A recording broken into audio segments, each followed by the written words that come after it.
And we are live. Hello, one and all. This is Kevin T. Rodriguez, film critic of iCritic.net. Welcome to iCritic Live. And this is interesting. This is a second live stream in one day. Why? I mean, well, it's just the simple thing. I just kind of felt like it. I was doing a video earlier today, a podcast, where I ranked the best and worst Disney CEOs.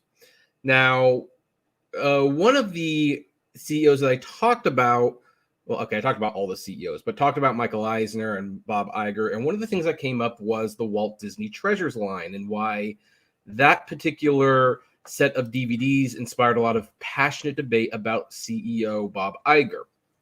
For the record, I maintain that Bob Iger firing Dick Cook did not constitute a reason for him to be considered the worst CEO of all time. But, some people disagree. That's fine.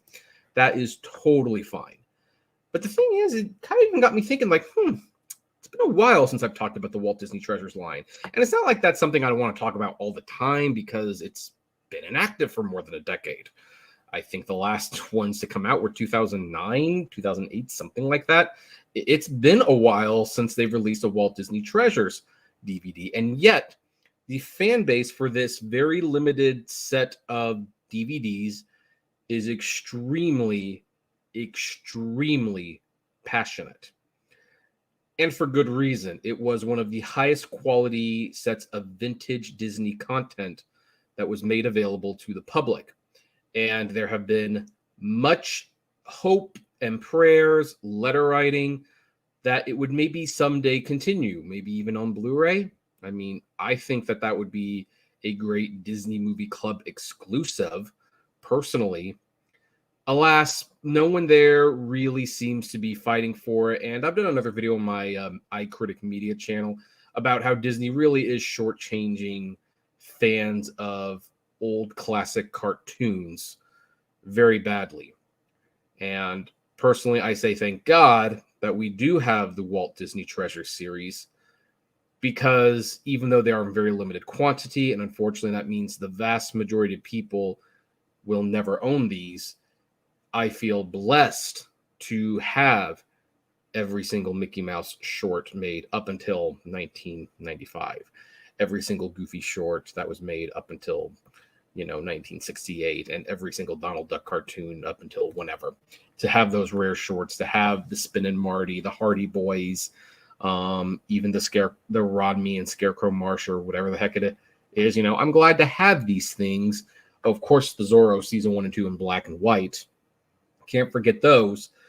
But here's the thing. When we got to the final set of Walt Disney Treasures, which was basically Zorro season 1 and season 2, it was becoming apparent that the Disney company was actually kind of running out of ideas of what to put into this series.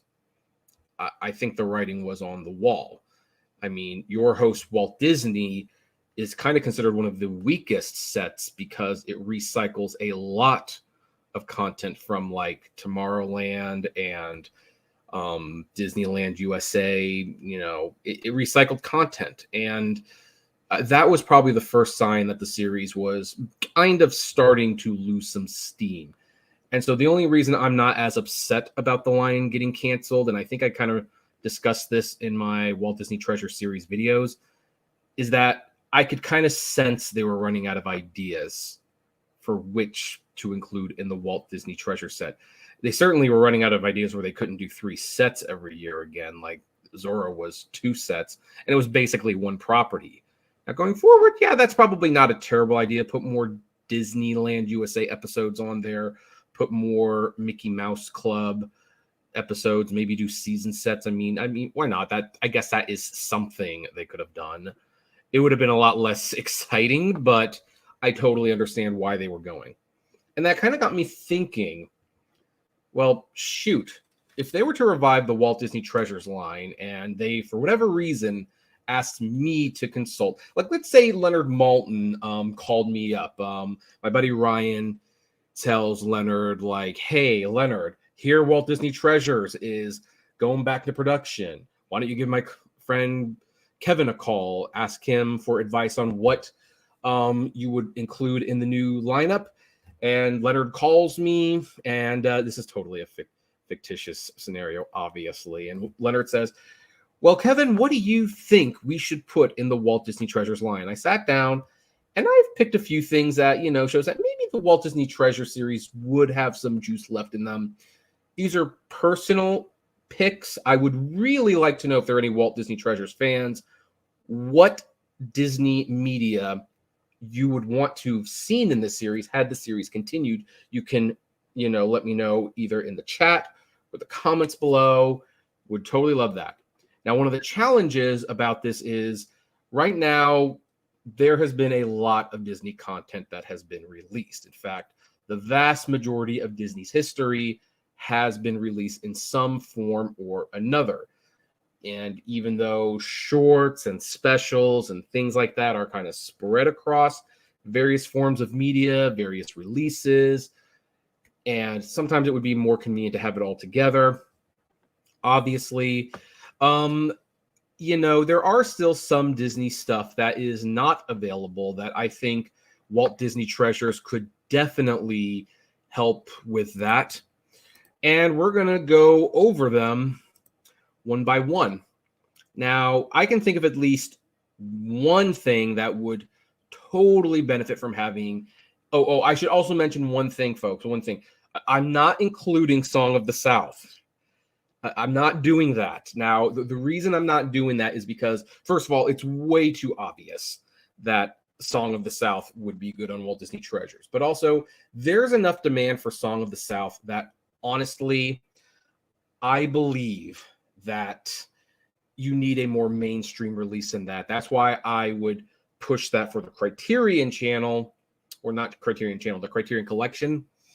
But that's kind of my thing. So Song of the South is way too obvious. So we're going to just assume that that's a given that Disney, whether it be through Treasures or Criterion, should probably get off their bat, contextualize that film, and basically stop making it to be the monster that it is. Honestly, here's the thing. I like Song of the South, but it's an okay film. The animated sequences are the best.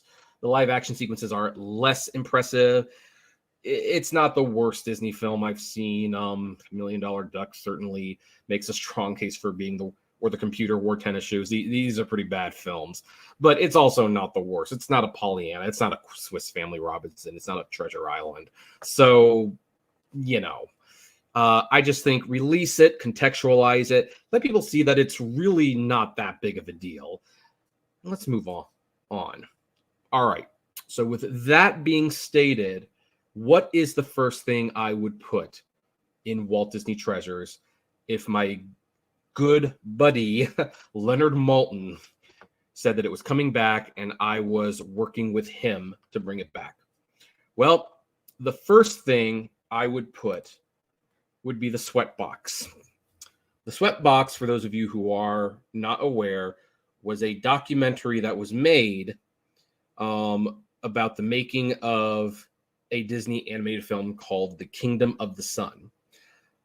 Sting had been hired to write songs for The Kingdom of the Sun, and as part of the agreement of him writing the songs, his wife, Trudy Styler, who is an accomplished filmmaker in her right, was asked to well, she wasn't asked. They required her to film the making of process, not knowing that Kingdom of the Sun would be a very, very troubled production. Directors would leave. Songs would get tossed. The movie would eventually be retooled from an epic drama to a farce comedy called The Emperor's New Groove. And here's the thing. This documentary does not always show Disney executives in the best of light. And this is the primary reason why the film has never been officially released, except for like a 1-week theatrical run to qualify for an Oscar. Now, the movie also shows Disney animators and Sting himself persevering and, well, making The Emperor's New Groove, which ended up being a really funny and good movie. Now, here's the interesting thing. There was a clause in the contract that the movie did have to see an official release of some sort. The contract just didn't state how. So on the Emperor's New Groove Ultimate Edition DVD and probably the Blu-ray, I haven't looked at the Blu-ray special features in a while, but I think it's there. They took the movie and edited it down to like a 10-minute scene or something like that, and they released it, thus fulfilling their contractual obligation. Now, for many, many years, Disney fought their hardest to make sure that this movie was not seen by the general public till one day it leaked. And so now the movie is actually widely available, kind of like Song of the South and Let It Be, on all the unofficial channels. It seems really, really silly to keep sitting on this, especially since the vast majority of the people who are in this documentary have since moved on, except for Peter. Oh, what's his name? Thomas Schumacher. Yeah, he's still at Disney with Disney Theatrical Group, and animators did not have a lot of nice things to say about him, and he by far comes off as the most nagging person in this documentary. But that being said,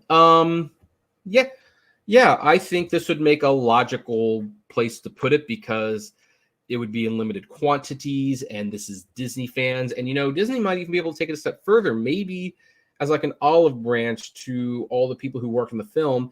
Maybe they could put on the second disc a recobbled cut of sort of Emperor of the Sun, basically with the intent that, look, this was not finished, but whatever work we got to, we're going to put it in here, and you can just kind of see what it was looking like and let people decide whether the right choice was made. I have to admit, even though I've always been curious about Emperor of the Sun, and even though some of the songs that were written for it, like Snuff Out the Light, were really good, I have to admit, every little clip that they showed in the documentary, despite being interesting for sure, did not exactly paint the picture of a very compelling movie.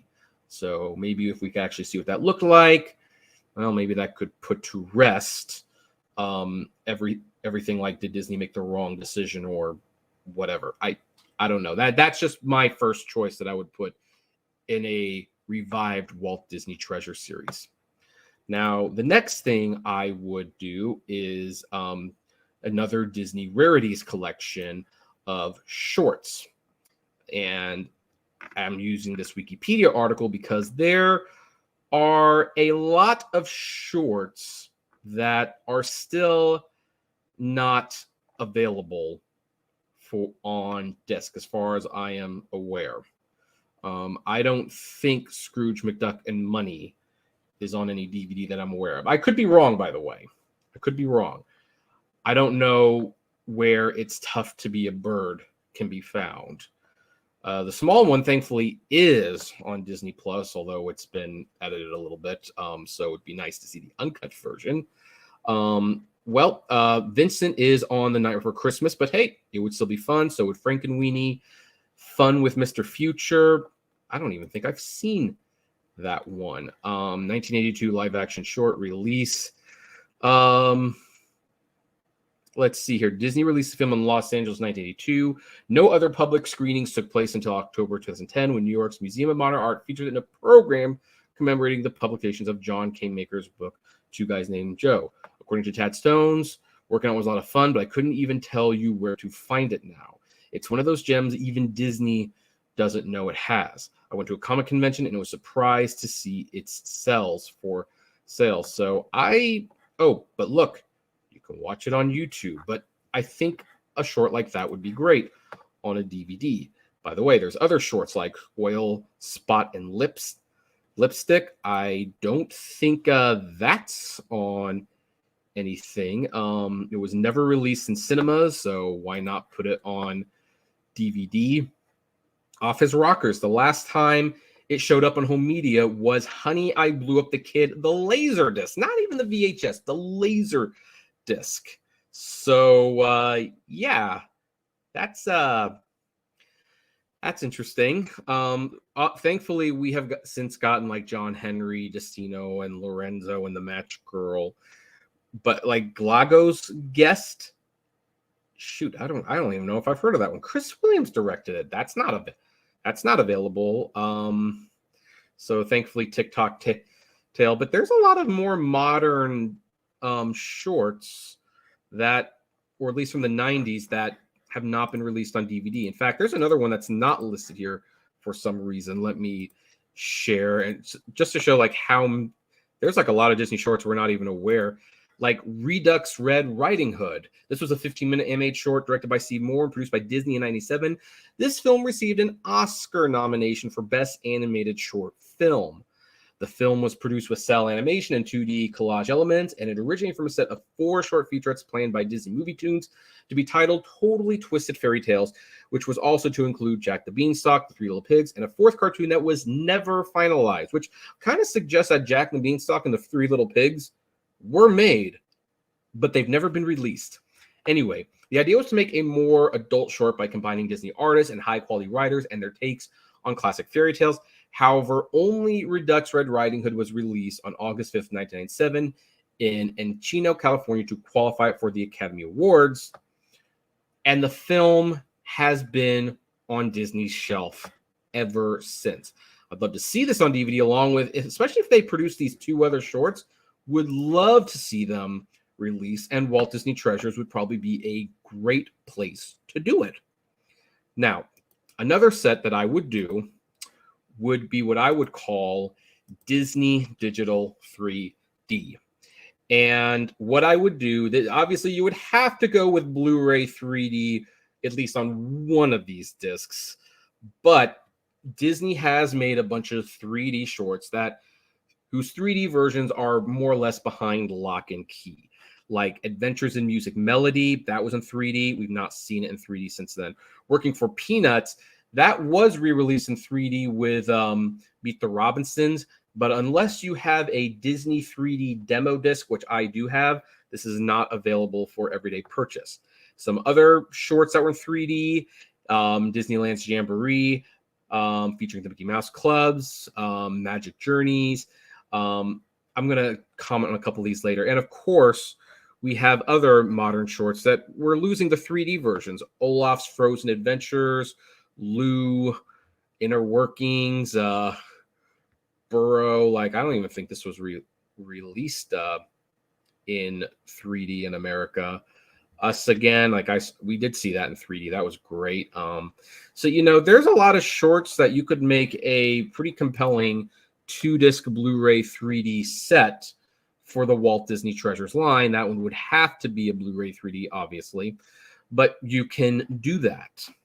Now then, on the topic of 3D, I would also at that point do another Disneyland set, but this time it would feature attractions like Captain EO.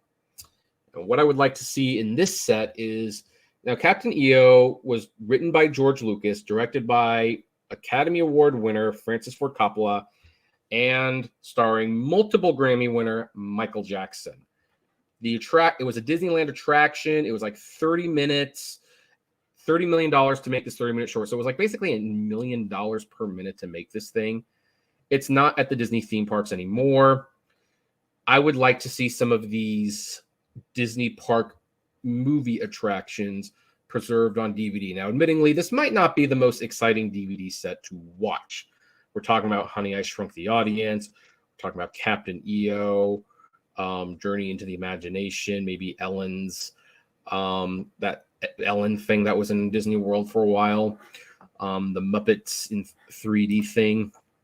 These are things that if they're not in the theme parks, I would like to see them preserved on DVD, preferably Blu-ray 3D, but, I'll take the DVD if I must. So the funny thing about these is, I don't think they're going to be very exciting to watch without this setting thing. The Back to the Future Blu-ray actually has the Back to the Future ride footage, and it is not interesting at all to watch without being in the ride itself. That being said, it's kind of nice to have it just so that you can see what it looked like at the very least. And I think Disney's actually leaving some of their history behind. I understand the hesitancy to do this, though, because you don't want to be giving away your attractions that maybe you might want to put back in the parks. But I will say this, Shrek 4D, which was a Universal Studios attraction, that was still popular in the theme parks for many, many years, even though you could stream the attraction on Netflix and you can get it on DVD. It's probably the most common theme park footage out there, and yet it was still a popular attraction for many, many years. So I do not think that releasing these Disneyland attractions on DVDs would actually hurt Disney if they decide to ever put them back in the parks. And let's face it, they probably won't. They would probably do new things. Now then, I've got two more to suggest, and then we'll call it a night. It's 9:30. I'm addicted to 911, the TV show, and I want to watch more episodes. Hey, Debbie, how you doing? But the next one I would do, now this one's probably not a sexy one, and it's probably of lower quality, but I do think it's historically important. It's the Wuzzles. This was the first TV program that Disney did as a TV show. Michael Eisner at the time wanted Disney to become a producer of high quality children's entertainment, and the Wuzzles was their first attempt. Now, it was not successful. It lasted one season, 13 episodes. Their second attempt, DuckTales, or maybe it was Chip 'n Dale Rescue Rangers, I forget exactly which one. Whichever one was second, was way more successful and got the Disney Afternoon launch and everything. But there you go. But the Wuzzles, considering it kind of got the whole thing started, has been shockingly absent. I mean, it aired on CBS initially, and then reruns aired on Disney Channel and Toon Disney here and there. But it really has not had a proper release. And just for historical purposes, I think the Wuzzles would be a great Walt Disney Treasures release. That said, it's not a great show, so I almost would put that in there with a little bit of hesitation if I am being completely honest. But there you have it. All right. And now, what is the final thing that I would put in a revived Walt Disney Treasures hypothetical setup? Well, considering that we do have a lot of documentaries and things like that in the Walt Disney Treasures lineup, I think it would be great to see the Best of Disney 50 Years of Magic. This was a 1991 television special that celebrated the 50th anniversary of Walt Disney Studios in Burbank. And I do remember it was an exceptionally well-made special. I remember as a kid we had taped it. I watched it multiple times. It actually was good enough that it won an Emmy, and it re-aired several times on the Disney Channel. And here's the thing. If you really try, you can find this online. Not that I encourage piracy. You might want to consider it if you are curious. It features people like Angela Lansbury and Dick Van Dyke, and them giving their opinions on what Disney has meant to them. So it's got a very memorable opening where basically the monster from Fantasia gets scared by Michael Eisner, and I think that's like really funny personally. But I think that would make for a good little documentary. Maybe they could include other anniversary specials that they made. Like maybe that could be one of the sets, Disney anniversaries, where they put a bunch of anniversaries of the Disney company and the specials that they made on these DVDs. So anyway, this is all hypothetical. And again, the Walt Disney Treasures lineup is done, and I don't think it's coming back. I would like it to come back, or at least I'd like it to come back under a different name, like make a Walt Disney Legacy series or something. I don't know. I mean, I thought that would have been like a great successor to Walt Disney Treasures, but I would like some of this vintage content to be out there. But yep, if my buddy Leonard Maltin came to me today and said, hey, Walt Disney Treasures is coming back, what would you like to see in this new revived set? These are some of the things I would like to see. And now, of course, I would like to know what you would like to see. Did I miss some things? And remember, I was focusing on things that were, generally speaking, not available legally. If you want to put TV shows and stuff that have legal releases around, I think that's a little different because Walt Disney Treasures was not special because it was a limited edition series. It was special because it made things that were previously unavailable available, and usually in uncut and uncensored form. That is what made them special, and so I think that's how the series could continue to be special. But I'd like to know what you think about that and what you would pick. Comment below, like, favorite, share, subscribe, and as always, flame responsibly. Have a good one.